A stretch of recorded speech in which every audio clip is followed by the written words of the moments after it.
ধারা আছে যে দুর্নীতিবাজ কোন ব্যক্তি বিএনপি নেতা হতে পারে, তাকে ভালো মানুষ সাজানোর জন্য ফখরুল একটা বিবৃতি দিয়ে বসে। ফখরুল সাহেব তার ধর্মকে অনেক কিছু, তিনি তাদের নির্বাচিত 6 জনকে সংসদে পাঠালেন। এখন ফখরুল যদি সংসদে যায়, তারেক রহমানের পাওয়ার সংকুচিত, এরকম একটা সাইকোলজিতে কি ফখরুলকে পার্লামেন্টে যাওয়া থেকে বিরত রেখেছে তারেক রহমানের একটা ধমক। ফখরুল সাহেব নিজেই তো স্বাধীন, তার দলের কোন পর্যায়ে কোন সম্ভাবনা হয় না, অভ্যন্তরীণ গণতন্ত্রের চর্চা হয় না। তারেক রহমান বিদেশে থাকলে বিএনপি কখনো স্বাধীন সত্তা নিয়ে রাজনৈতিক দল হিসাবে অস্তিত্বের প্রকাশ ঘটাতে পারবে, সেটা আমাদের বিশ্বাস। নির্বাচনে বিএনপি আসবে না, নির্বাচনে বিএনপি যদি আসবে গতবারের মতো করা ফলাফল, এটা মনে করি, কারণ সার্বিক পরিস্থিতির কারণে অপোজিশনের একটা মত ছিল।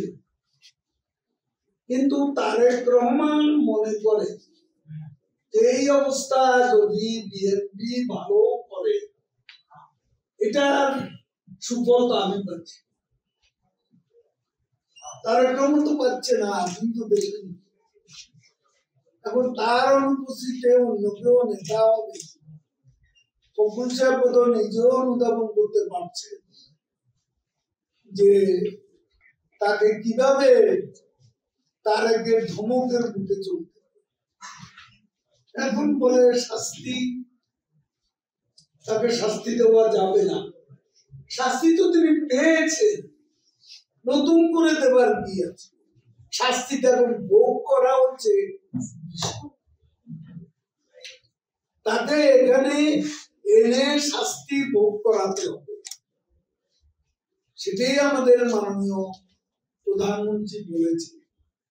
শাস্তি দেওয়ার তো বিষয় না, এফডিআই সাক্ষ্য দিয়ে দিয়েছে, ট্যাক্স দিয়েছে, অর্থ পাচার, ঢাকায় সাক্ষ্য দিয়ে দিয়েছে।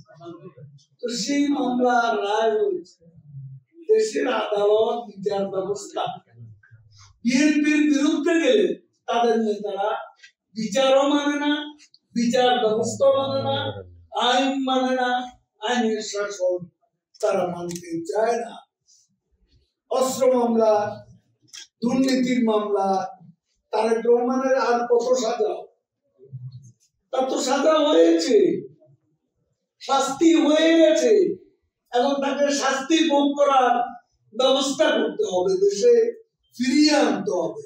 প্রধানমন্ত্রী সে কথাই বলেছে। তো তাকে ভালো মানুষ সাজানোর চেষ্টা করার তো কোনো কারণ নেই। বিএনপি তাদের গঠনতন্ত্র থেকে 7 দফাটা হঠাৎ করে কলমের বাদ দিয়ে। কারণ কি? কারণ হলো যে ওই 7 দফায় আছে দণ্ডপ্রাপ্ত কোন ব্যক্তি বিএনপি নেতা হতে পারবে। ওই 7 দফায় আছে, 7 ধারা আছে যে দুর্নীতিবাজ কোন ব্যক্তি বিএনপি নেতা হতে পারে। ভালো মানুষ সাজাচ্ছি, তাহলে ক্লজ গুলো বাদ দিন না।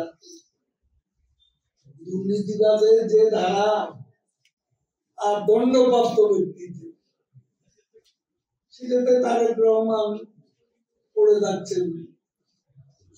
সেই জন্য আপনি হঠাৎ করে তার নির্দেশে এক কলমের বোঝা বাদ দিয়ে নির্বাচন কমিশনে এনে জমা দিয়েছে।